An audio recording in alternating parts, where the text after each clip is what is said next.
BNP সবচেয়ে বেশি নির্যাতিত হয়েছে, প্রফেসর বলেছেন। এটা কেউ অস্বীকার করে না। তার মানে কি বেশি বেশি চাঁদাবাজি করতে হবে? তার মানে কি বেশি বেশি দখল করতে হবে? তার মানে কি বেশি বেশি অন্যায় অপকর্ম করতে হবে?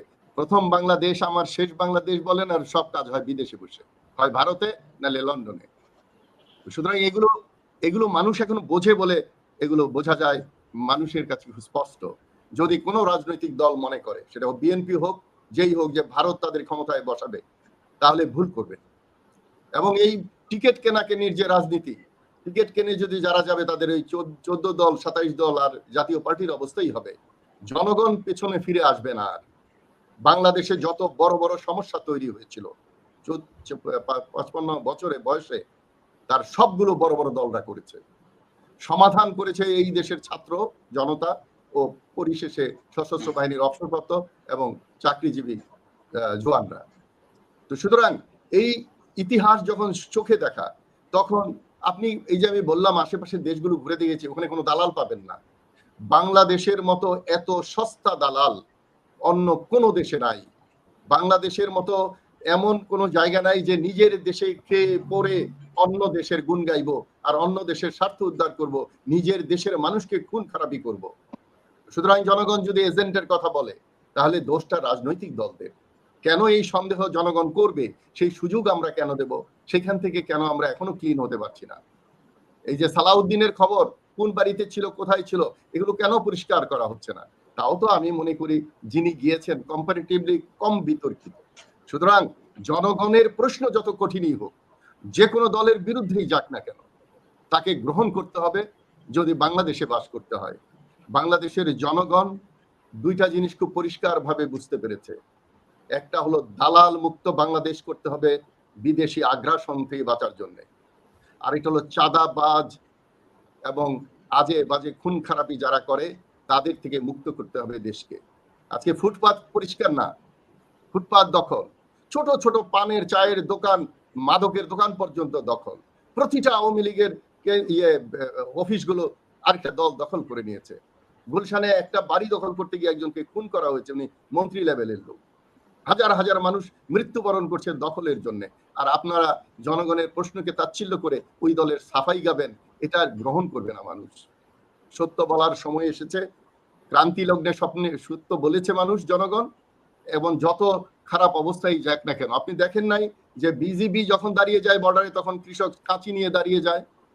সেই 24-এর আগের জনগণ, 24-এর আগের ছাত্র, আর এখন তো তারা ওইরকম নেই। তো সুতরাং আমি মনে করি, আরেকজন বলেছেন যে লন্ডনে আলোচনাটা শিষ্টাচার ভাবে হচ্ছে না। আপনারা এটাকে খুব ছোট করে দেখেছেন। আমি ব্যক্তিগতভাবে এবং আমার দল মনে করে, যেহেতু বিএনপি সবচেয়ে বড় দল, সেই হিসাবে বড় দলের বড় নেতাকে তো এই যে ঐক্যমতের জন্য কমিটিতে ডেকে এনে কথা বলা উচিত ছিল। তাকে এসএসএফ দিয়ে, নিরাপত্তা দিয়ে এনশিওর করে যে আপনি আসেন, আমাদের সাথে বসেন, কথা বলেন। তাহলে সারা পৃথিবীতে এর সম্মান বৃদ্ধি হতো এই দেশের, এই জাতির। সেটা জনগণ বুঝতে পারছে।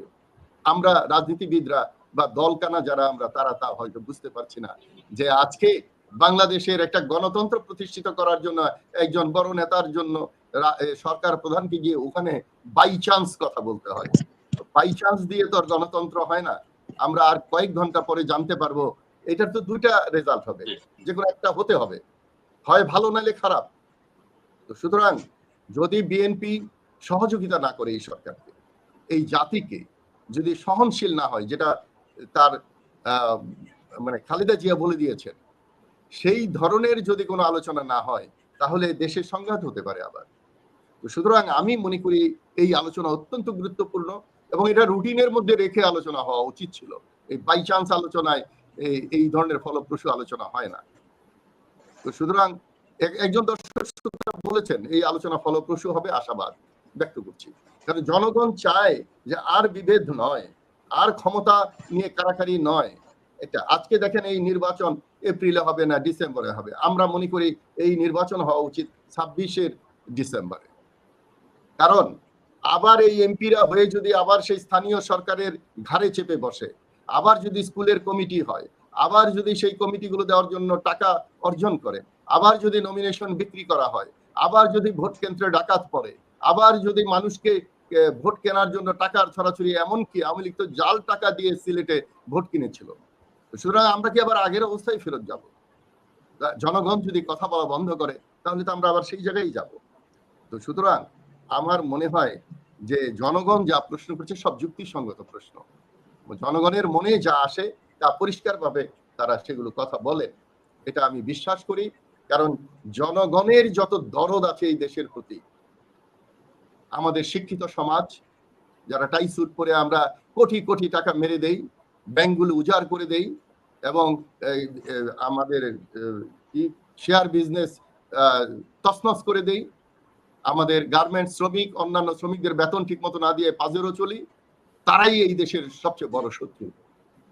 কত পার্সেন্ট আমরা রাজনীতিবিদ এবং শিক্ষিত লোক, আর কত পার্সেন্ট হলো আমাদের খাবার আদার, যে ধান চাষ করেন, আমাদের ফসল ফলান, মাছ ধরেন, মাছ সরবরাহ করেন। তো সুতরাং আমরা যতদিন না এই দেশের জনগণকে দেশের মালিক হিসাবে ডিসি থেকে শুরু করে, আপনারা কয়েকদিন আগে শুনেছেন যে 10টা বিভাগ করা এবং ডিসিদেরকে কালেক্টর বা ব্যবস্থাপক বলা, এটা আমাদের দল থেকে আমরা দাবি করেছি। কিসের প্রশাসক? একটা ডিস্ট্রিক্টে কি সব লোক খারাপ তার প্রশাসনের মধ্যে থাকতে হবে? এটা তো ব্রিটিশ নয়, পাকিস্তান নয়। তো সুতরাং আমাদের এই স্বাধীন চেতা মানুষকে আরো স্বাধীন চেতা হতে হবে, এবং তাদেরকে আমরা যারা শিক্ষিত সমাজ, আমরা যারা রাজনীতি করি, আমরা যারা শিক্ষাবিদ, তাদের ওই সমাজকে সহযোগিতা করতে হবে। কত পার্সেন্ট প্রতিনিধিত্ব থাকে এই সংসদ? আমি আমার ওই নির্বাচনের জায়গায় যাচ্ছি, অল্প সময় লাগবে, 1-2 মিনিট। তো সুতরাং এটা ঘটনাক্রমের ঘটনা নয়। আজকে যে আলোচনা হতে যাচ্ছে, এই আলোচনা শিডিউল করে আলোচনা হওয়া উচিত ছিল আরো 2-3 মাস আগে হওয়া উচিত ছিল বলে আমি আমার দল বিশ্বাস করে। তো সুতরাং এই যে একটি দলের কথা বলা হচ্ছে, যে যে এই যে আজকে তারেক জিয়া যদি 6 মাস আগে চলে আসতো, তার দল নিয়ন্ত্রিত হতো, গণতন্ত্র সুন্দর হতো, মানুষের সাথে হতো। ওনার তো জীবনের প্রথম নির্বাচন এটা, উনি তো ওনার জীবদ্দশায় কোনো নির্বাচন করেননি, আমি সেই সেন্সে বলেছি। আর ব্যবসায়ের কথা, মিস্টার 10% কথা ভুলে গেছেন, হাওয়া ভবনের কথা ভুলে গেছেন। বিএনপি কে কি কোনো টাকা ব্যবসা পার্সেন্টেজ না দিয়ে কোনো ব্যবসা বাংলাদেশে চলেছিল? এইটুক বলার সৎ সাহস তো থাকতে হবে সবাইকে। আমরা তো চাই না আর কোনো একটা দল যে জনগণের ঘাড়ে বসে জনগণের রক্ত শোষণ করুক। তাহলে তো পরাধীন থাকলেই হয়, ব্রিটিশে থাকলেই হয়। শোনেন, জাতীয়তাবাদ বলেন, প্রথম বাংলাদেশ আমার শেষ বাংলাদেশ বলেন, আর সব কাজ হয় বিদেশে বসে, হয় ভারতে নালে লন্ডনে। সুতরাং এগুলো মানুষ এখন বোঝে বলে এগুলো বোঝা যায় মানুষের কাছে স্পষ্ট। বিএনপি সবচেয়ে বেশি নির্যাতিত হয়েছে, প্রফেসর বলেছেন, এটা কেউ অস্বীকার করে না। তার মানে কি বেশি বেশি চাঁদাবাজি করতে হবে? তার মানে কি বেশি বেশি দখল করতে হবে? তার মানে কি বেশি বেশি অন্যায় অপকর্ম করতে হবে? তার মানে কি বেশি বেশি নিজের দলের লোককে খুন করতে হবে? আমার এলাকায় একজন নিরপেক্ষ লোক, মানে ওই দলেরই, কোন গ্রুপে না, মেরে ফেলছে। বলছে কেন? এই গ্রুপে আসে না, ওই গ্রুপে আসে না, তারে মেরে ফেলছে এই 10 মাসের মধ্যে। তো সুতরাং গ্রামে যান, জেলা লেভেলে যান, উপজেলা লেভেলে যান, আজকে এই দলটি যে অভিভাবকের দায়িত্ব পালন করতে পারত, জনগণকে পাহারা দিয়ে রাখতে পারত, সেই জনগণের কাছ থেকে রিক্সাওয়ালা, টেম্পোওয়ালার কাছ থেকে চাঁদা খাওয়া তো জরুরি না। সুতরাং এটা হতে দেওয়া হবে না। সুতরাং আমি শেষ পয়েন্টে আসি, আগামী নির্বাচন ঐতিহাসিক হবে। ঐতিহাসিক তো দুই ভাবে হয়, কুখ্যাত ভাবে ঐতিহাসিক, আমরা মির্জাফরের নাম এখনো নেই।